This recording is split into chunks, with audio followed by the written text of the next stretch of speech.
People. Que pasa, sapa, say what they do. Welcome to Jamaica Dancehall Source, your source for dancehall and our entertainment and news. Now the first thing that is popping in the news, I am going to title this video, God don't like ugly. Karma will always catch up to you. There's no sorts of expiration date. It could be earlier or it could be later. The next thing I am going to speak about, father, mama, you're bad man, you're takeaway person, you're murderer ball. Now people, I am speaking about an incident that occurred in Brooklyn in New York, where we saw 3 persons got caught up in a car and they were linking it to that incident as it pertains to Danny. However, people, the truth and the fact is that these persons were taken out in misidentification. That means a wrong person. However, people, these persons, they are not saints.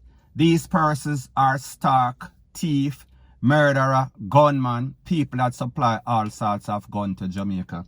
And people, I am speaking about a person and his name is Brinks.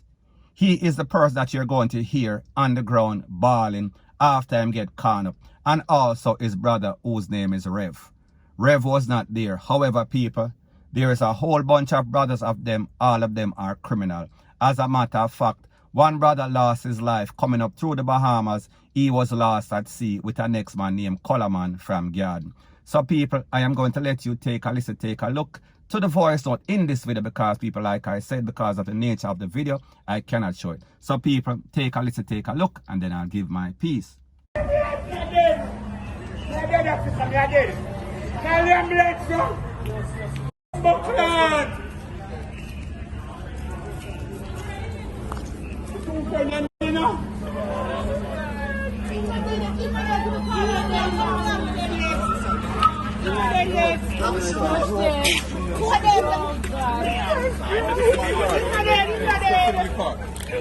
Guys, on the sidewalk. Come on.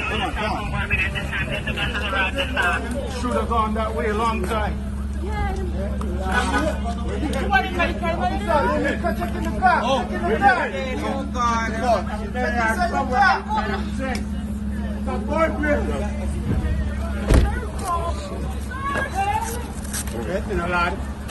Wait till the father got it, bro. No, up here. Shot for him up here. Our son this way. He was reversing. He shot him.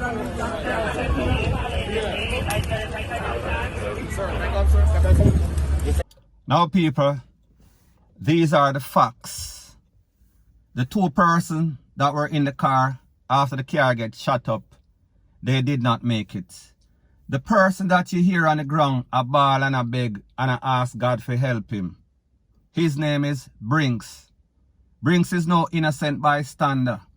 Brinks was a don for a place called Homestead we are speaking about in Spanish Town. Brinks and his brother, including Rev, they are responsible for a whole lot of guns and ammunition being taken from the United States to Spanish Town, Homestead to be specific. So therefore we hear this man using all sorts of psychs. I beg the popo them carry him go to the hospital. Him need help from God. Him need divine intervention. Him need this, him need that. And people, based on the information, it is said that all 3 persons in this car, them are known killer, them are known shatter. So therefore, even though they were taken out mistaken identity, it is called karma. Karma will always catch up to you. Point blank and period. Now people, whenever we see stuff like this, we always see that there's always some sort of young ladies, nice looking young ladies and people. I am not sure if they are privy to the information that these persons are killer. And I am sure that these persons are going to keep their luggage or their baggage, their history or their resume or their reputation away from the relationship. However, people, the fact that most of these men that are in America, whenever them go to America illegally, they are not going to do any sorts of 9 to 5. They are not going to take it to the corporate world. They are going to take it to the street.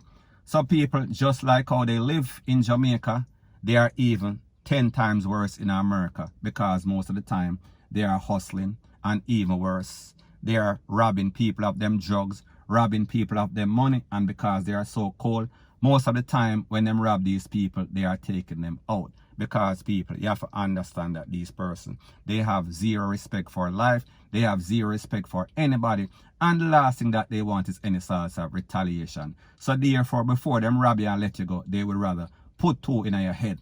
So therefore, I say this to say that these young ladies, whenever you meet these men from Jamaica, there's always some sort of sign. They are going to act charming and charismatic when you just meet them. However, sooner or later, the anger is going to come out.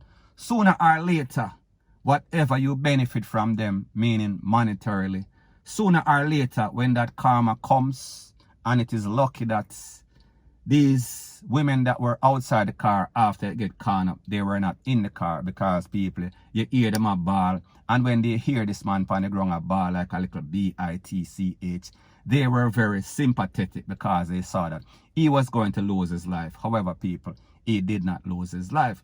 So therefore, the moral of the story is this. Mr. Brinks' friends and family, you know, so Mr. Brinks is a star criminal. He is a star murderer. He is a star transporter of all sorts of guns and ammunition from America to Jamaica, Homestead, Spanish Town to be specific. So people, at the end of the day, they got what they deserve, even though it was a case of mistaken identity. However, people, like I've always said, karma does not have an expiration date. It comes for you at its earliest convenience, and people, that day or that night was a convenient time, point blank and period. Now people, whenever I talk about these videos and I give facts, I know that you guys always see some people in the comment section, and they're always saying, yo, a liar story, a liar tell me come from yes and come from this. So people, it is called reverse psychology. You have to understand that there's a group on YouTube, it is called the Hate Squad.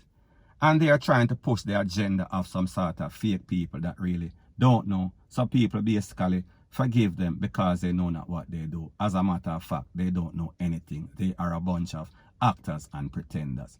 Point blank and period. So anyways, people, that is my views on the whole thing as it pertains to that. And like I say, it is just my views and opinion. It is not the gospel. Your views and opinion can be respectfully different from mine. But let me know what you think in the comment section. Bless up. Now, before I move to the next part of my video, please like, share, comment, and subscribe to this channel.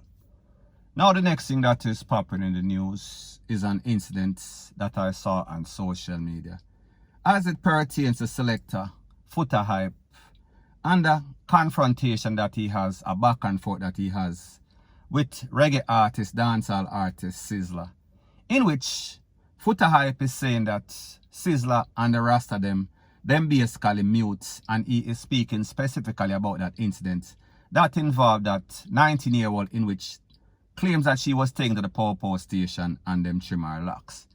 Now people, basically, Foota Hype is saying that the Rastaman them now burn no more fire. The Rastaman them mute nowadays. The Rastaman them, they are not standing up or speaking out for the rights of ghetto people. Whatever wrong they are being dealt in a society as it pertains to the system, as it pertains to the Popo. Now people, first thing first, there's been some sort of controversy as it pertains to this young lady that claimed that her locks was cut. However, there's a picture that is out there, and in that picture, she have the locks in her hand. Now people, that was some sort of red flag, and people, this is my disclaimer. I am not saying that it did not happen. However, when we saw this lady in the picture with the locks, I don't think that if the Popo had cut her hair, they would have given her access to these locks. They would have tried to hide everything. So therefore, why cut her hair and then take some sort of picture?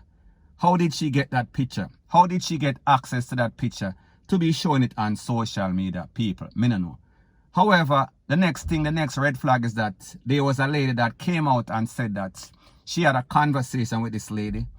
I am speaking about the 19-year-old, and the 19-year-old told her that she had some sort of fungus in her hair, so therefore she was going to cut the locks. So people, I don't know if this lady is looking some sort of sympathy. I don't know the specifics. However, people, like I said, there is always 2 to 3 sides to the story.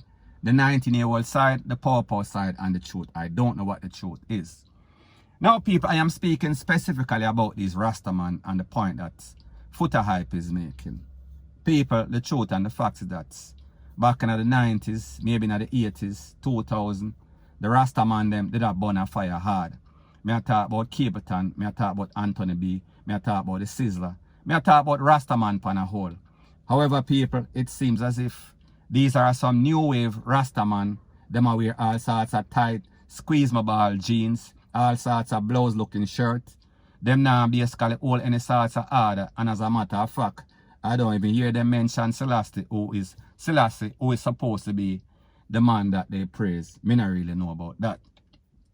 So anyways, I say this to say that Footer Hype has to realize that, listen, at the end of the day, a lot of these Rasta, it seems as if the culture, it is a dying breed. A lot of these so-called Rasta, they are just Rasta, it is just a prop for basically singing reggae music right now. They don't believe, they don't follow the doctrine of Rasta. They are not doing 90% of the thing that Rasta do. As a matter of fact, some of the biggest bow of them in Jamaica are Rasta.